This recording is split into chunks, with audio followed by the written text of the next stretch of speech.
Bom, essa é a nossa terceira videoaula sobre ventiladores e nessa videoaula eu vou explicar como eu cheguei a essa forma, ok? Vou utilizar aqui o AutoCAD, né? Nele eu já fiz todos o que era necessário aqui. Peguei o nosso rotor, diâmetro externo, diâmetro interno, diâmetro do eixo de acionamento, a largura da onde vai partir, né? Por isso que chegou 73 quando eu botei lá 255 e 50, ou seja, lembra quando foi mostrado aqui na nossa primeira videoaula sobre os dados de projeto, ou seja, vai de 73 a 50 milímetros, ok? Então o que acontece? Ela vai de 73 a 50. Foi exatamente por causa disso. Ele vai de 73 a 50. Então, vamos lá.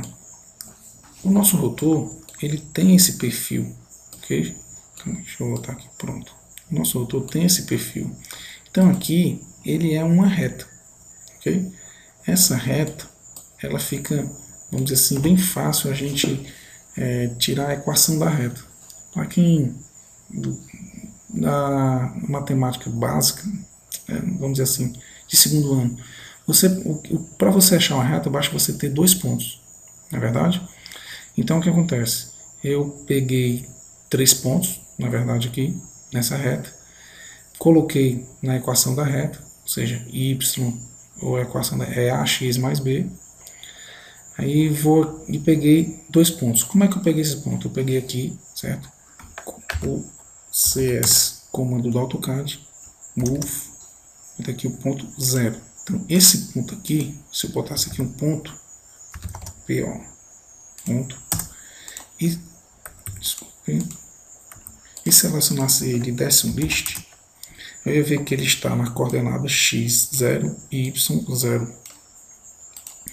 Se eu botasse um ponto intermediário aqui e desse um list, ele me dá coordenada x menos 11.5 e coordenada y 136.25. Se eu botasse um ponto aqui,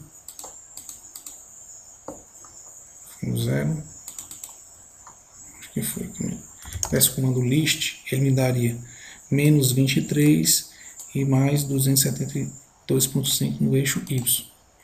Então foi exatamente isso que eu fiz. Eu peguei todos esses pontos e transferi.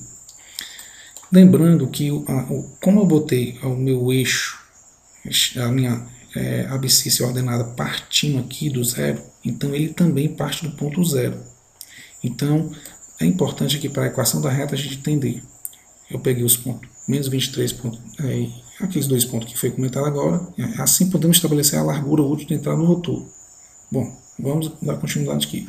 A expressão pode ser escrita da seguinte forma: eu peguei o meu A, ele pode ser escrito da segunda forma. O A é o coeficiente que multiplica a variável da equação. A diferença entre os y, né, da coordenada sobre o x. Ele me deu um resultado de menos 11.847. Ok? E o B, ele é zero. Onde o B é zero, pois a coordenada onde a reta corta, a ordenada. A ordenada é o meu eixo y. Ok? Se ele corta no eixo zero, então o meu B é zero. Se ele cortasse aqui 2, 3, 4, o B mudaria. Mas como ele corta no ponto zero, e assim eu fiz obrigatoriamente ele cortar o ponto zero, para facilitar os cálculos. Como interpretamos a equação? A reta em verde, que é essa aqui, ela representa o perfil do rotor, onde a largura mínima é de 50 milímetros. Como foi informado, a largura mínima é 50. Então tem que fixar em 50. Sendo assim, podemos estabelecer a largura do rotor com aumento do diâmetro. Ok? Diâmetro interno. Então acontece, de posse dessa forma, se eu multiplicar 11.847 vezes 2, eu vou ter exatamente esse número aqui, 23.669.48. Ok? Então vamos lá. Como é que é a fórmula aqui que eu fiz? Se C5, ou seja, o diâmetro interno, for menor do que 255, ou seja, se ele for menor do que 255, se o diâmetro interno, ou seja, esse diâmetro daqui até aqui, ele for menor que 255, então faça 73, porque eu já fixei a largura aqui 73. Então, se ele for menor, ele não dá para continuar. Não dá para continuar a reta, né? Porque ela morre aqui. De qualquer maneira, é uma condição, caso queira continuar com 255. Se não, se uma nova condição se o C5 for maior que 400, por que 400? Porque o que acontece? Ó, quando esse número 400, eu botei até aqui como máximo. Se eu botar aqui 400, você vai ver que aqui eu começo a inverter os papéis.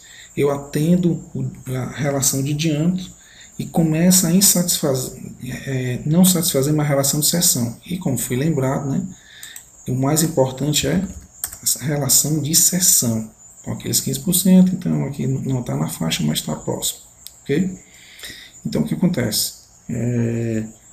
Na minha formulazinha aqui, 400 é o limite. É tanto que eu botei aqui, através dos meus testes, né, através da ferramenta Atingimetro, qual era o limite, o mínimo e o máximo.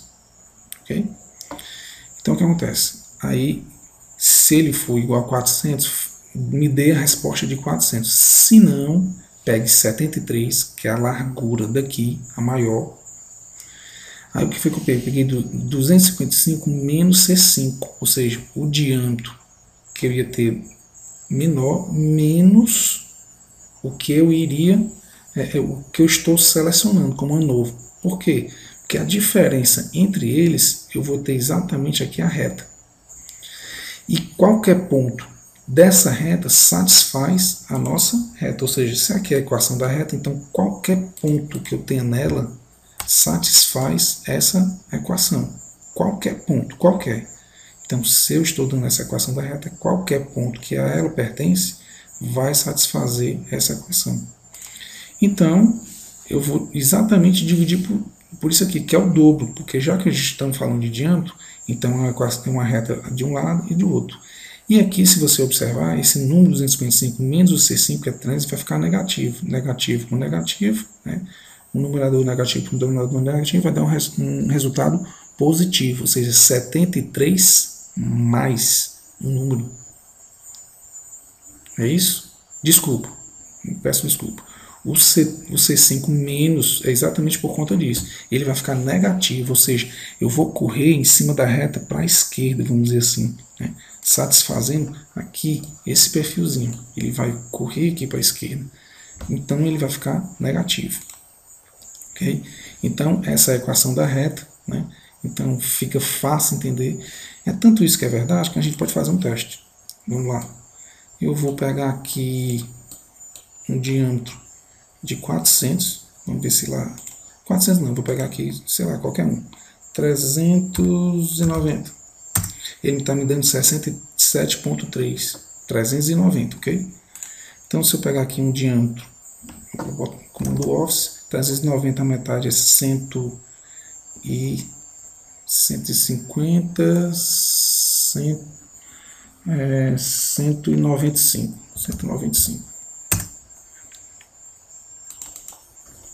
Então vou dar o comando trim e vou ter que essa largura, que é exatamente a largura, a nova largura dele, ok? Ela tem que satisfazer aquela condição, ou seja, 67,3. Como aqui eu só botei uma casa decimal, então vai ficar 67,3. Então, posso afirmar que essa minha equação está correta. Na próxima videoaula, a gente já vai começar a trabalhar no dimensionamento da voluta. Mas fica aqui a sugestão do diâmetro com 320 milímetros. Ok, Moisés? É isso aí. Até a próxima videoaula.